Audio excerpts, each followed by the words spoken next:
Alright, I'm Cole Coranda, and I'd first like to start off with saying my partner in crime, Malachi Strohmile, is out of school right now due to what happened in his football game last Friday night. Prayers are out for him, but we're still putting in the work back here at home, or school, for our project. About to get an A. He's about to get an A, and we're all going to be happy. Today we're going to be discussing the murder of Gregory Villemin and other occurring events that happened within the case. We would like to give a special thanks to our production crew, Matt and Arwen, for getting all of our information for us and also helping us write our script. This bizarre murder was nasty, brutal, and cruel, especially because it was done to a kid that was only 4 years old. Now just imagine, what would you do if you're 4-year-old? Well, I'm not going to spoil it. Let's just say, during this podcast, think about how you would feel if this happened to your 4-year-old kid. Alright, let's just start out with it. Gregory Villemin was only 4 years old when he was found dead in the Valone River with his hands and feet bound together and a rope around his neck. If you don't know what, having your hands and feet bound together means, it means basically your hands were tied together and your feet were tied together and your hands and feet were then tied together. He also had a hat of some sort covering his head. It's probably there, or his face, my bad. It's probably there to stop him from breathing and possibly to hide his identity. So if people did find him, then it would be harder to identify him without taking the hat off, which, taking a hat off isn't that hard, but you already know. Alright, the kidnapping and murder was all done near, Dos Vosges, France, on October 16, 1984, and Gregory was also found on that same day. So, there wasn't a real big window of time before, or from when he was murdered till he was found.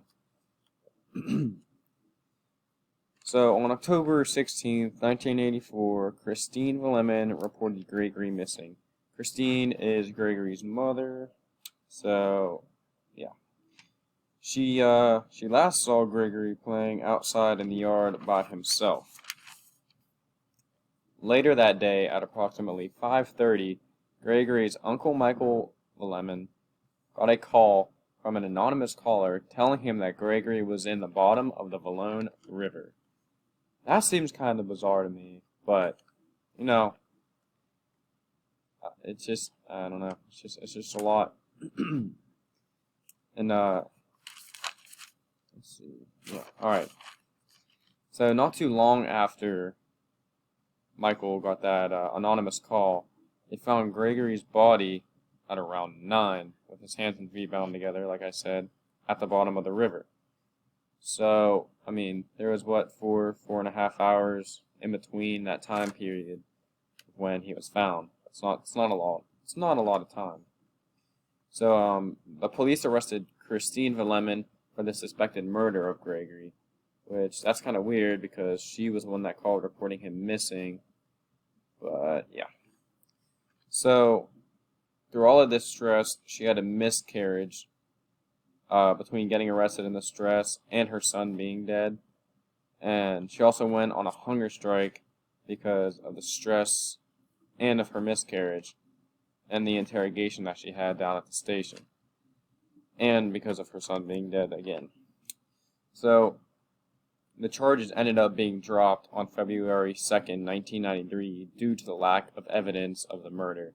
So, she never actually served any time, I don't think. She might have, just because of the court trials and everything, but as far as I know, I don't think she served any time. She never got sentenced to anything.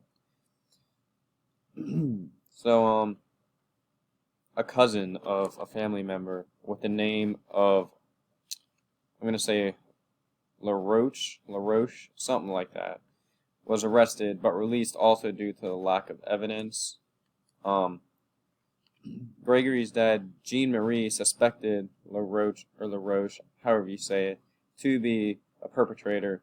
For those reasons, Jean Marie, which is Gregory's dad, shot LaRoche in cold blood.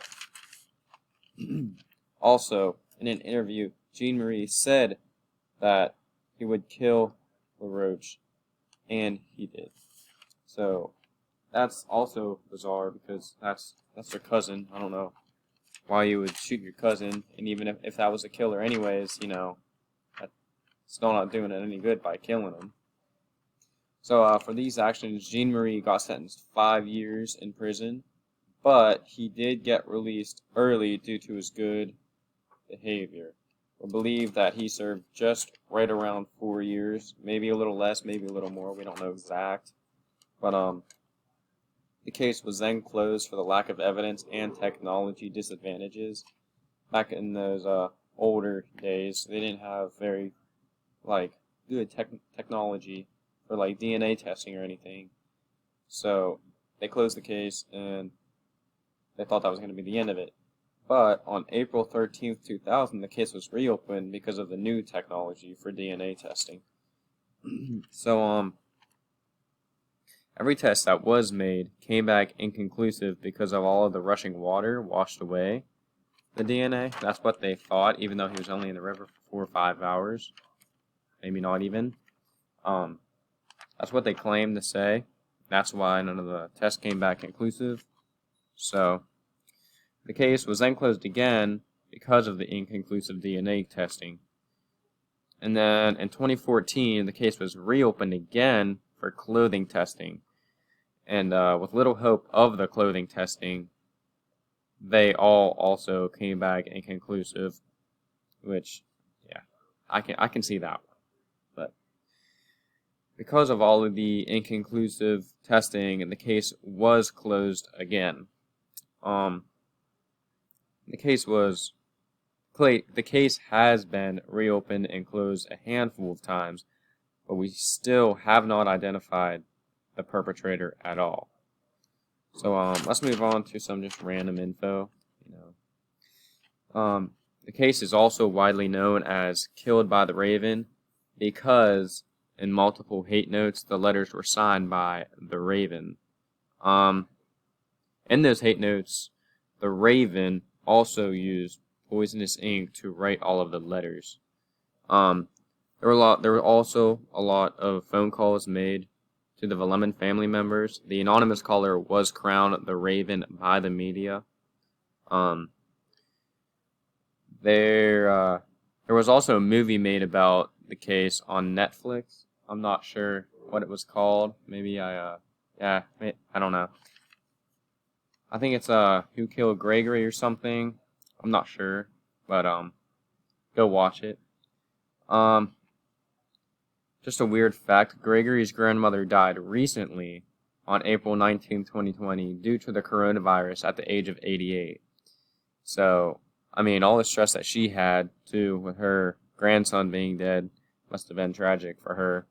And till this day, police and investigators have still not charged anyone with the murder of Gregory Villemin. And the case may be reopened down the road, but we do not know. We don't have that much information about it now, but that's about it. So, again, that was the case of Gregory Villemin.